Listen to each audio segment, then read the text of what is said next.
విద్యార్థుల్లో ప్రశ్నించే తత్వం, నాయకత్వ లక్షణాలను పెంపొందించడానికి ప్రభుత్వం కృషి చేస్తుందని రాష్ట్ర మంత్రి సీతక్క వెల్లడించారు. అందుకే ప్రభుత్వ వసతి గృహాల్లో ఆహార కమిటీల నాయకులుగా, చదువు కమిటీల నాయకులను విద్యార్థులనే నియమించాలని సూచించామని తెలిపారు. ప్రభుత్వం కేటాయించే నిధులు విద్యార్థులకు చేరితే ఆశించిన ఫలితాలు వస్తాయి. మెస్ల నిర్వహణలో ఏళ్ల తరబడిగా నాటుకుపోయినా గుత్తేదారులపై పట్టాల్సి ఉందని చెప్పారు. ఆయుధం కంటే అక్షరం గొప్పదని పేర్కొంటున్న రాష్ట్ర మంత్రి సీతక్కతో మా ప్రతినిధి మణికేశ్వర్ ప్రత్యేక ముఖాముఖి.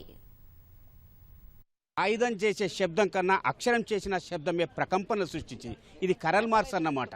అటు ఆయుధాన్ని ఇటు అక్షరాన్ని చవిచూసిన మంత్రి సీతక్క యాదృచ్ఛికంగా వామపక్ష కార్యక్రమాలకు వారధిగా నిలిచిన ఆదిలాబాద్ జిల్లాలో ఆమె ప్రభుత్వం పెంచిన మెస్ ఛార్జీలను లాంఛనంగా ప్రారంభించారు. ఆమె మనతో పాటు ఆయుధము అక్షరం మీకు తెలియంది కాదు. ఆదిలాబాద్ జిల్లాలో ఇవాళ మెస్ ఛార్జీలను పెంచిన దాన్ని కార్యక్రమాన్ని ప్రారంభించడం ఎలా ఫీల్ అవుతున్నారు? దీనివల్ల ప్రభుత్వం ఏం ఆశిస్తుంది? ఆయుధం కంటే కూడా అక్షరం చాలా గొప్పది అనేది మేము నేర్చుకున్న సిద్ధాంతం ఇప్పుడు. కాబట్టి అందుకనే ఈ దేశాన్ని మార్చాలన్నా, దేశాన్ని అభివృద్ధి పదంలోకి తీసుకురావాలన్నా ప్రతి ఒక్కరు కూడా విద్యావేత్తలుగా ఎదగాలి. ఆ విద్యావేత్తలు తరగతి గదులలో ఆకలితో అల్మటించి సరైనటువంటి ఫుడ్ లేక తీసుకునే ఫుడ్లో పాయిజనింగో రకరకాల అవి కలవడం ఇట్లాంటి వాటితోటి వాళ్ళు అనారోగ్యం పాలవుతారు. కాబట్టి వాళ్ళు హెల్తీగా ఉండాలి, ఆనందంగా ఉండాలి. అప్పుడు చాలా గొప్పగా రాణించగలుగుతారు.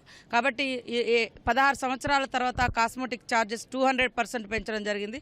7 సంవత్సరాల తర్వాత 8 ఇయర్స్ తర్వాత మరి 40% డైట్ ఛార్జీలు పెంచడం జరిగింది. ఎంత పెంచినా కూడా అది రీచ్ అవ్వడం ఇప్పుడు మా మీద బాధ్యత.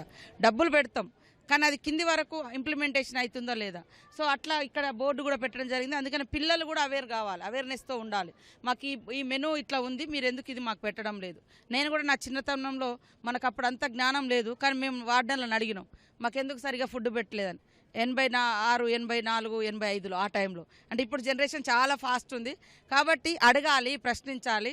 సేమ్ టైంలో ఫుడ్ కమిటీస్ కూడా వేయాలి. ఇది ప్రశ్నించాలంటే పాఠశాల స్థాయి నుంచే విద్యా కమిటీల ఎన్నికలు జరగాల, కళాశాలల కమిటీలో ఎన్నికలు జరగాల, విశ్వవిద్యాలయాల్లో కూడా ఎన్నికలు జరగాలి. కానీ ఆ విశ్వవిద్యాలయాల రాజకీయంగా ఎన్నికలే లేకుండా పోతే ప్రశ్నించే తత్వం ఎలా వస్తుందని మనం అందరం పిల్లలకు అవేర్నెస్ ఇవ్వాలి ఖచ్చితంగా. అందుకనే ఫుడ్ లీడర్ని ఎన్నుకోమని చెప్పినాం, స్టడీ లీడర్ని ఎన్నుకోమని చెప్పినాం. మా చిన్నతనంలో మేము ఫుడ్ లీడర్స్గా, స్టడీ లీడర్స్గా పనిచేసినాం. కాబట్టి ఇప్పుడు కూడా పిల్లలు ఎదగాలి. ఇప్పుడు నువ్వు ఎదిగినావు, నేను ఎదిగినా మాట్లాడుతున్నాం. వాళ్ళు కూడా మనకంటే ఎక్కువ నాలెడ్జ్ ఉంది ఇప్పుడున్నటువంటి మారుతున్న పరిస్థితులకు అనుగుణంగా. ఆ భయం అనేది పోగొట్టుకుంటే ఎక్కడైనా రాణించగలుగుతారు. మీరు అన్నదాని ప్రకారం రాగల రోజులలో పాఠశాలలు, విద్యా వ్యవస్థల్లో లేదా యూనివర్సిటీలలో ఎన్నికలు నిర్వహించడానికి ప్రభుత్వం ఏమైనా సానుకూలంగా ఉందా? ఇంకా అక్కడ దాకా పోలేదు.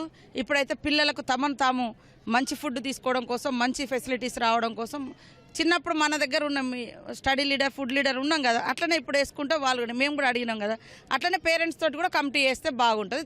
తర్వాత వాళ్ళ భవిష్యత్ ఎన్నికల గురించి, స్టూడెంట్స్ ఎన్నికల గురించి భవిష్యత్తులో ఆలోచన. ప్రభుత్వం మెస్ ఛార్జీలు పెంచినంత మాత్రం సరిపోదు, దాన్ని ఒకవేళ దుర్వినియోగం జరిగితే గుత్తేదారులపై పర్యవేక్షణ లేదనే మాట కూడా ఉంది.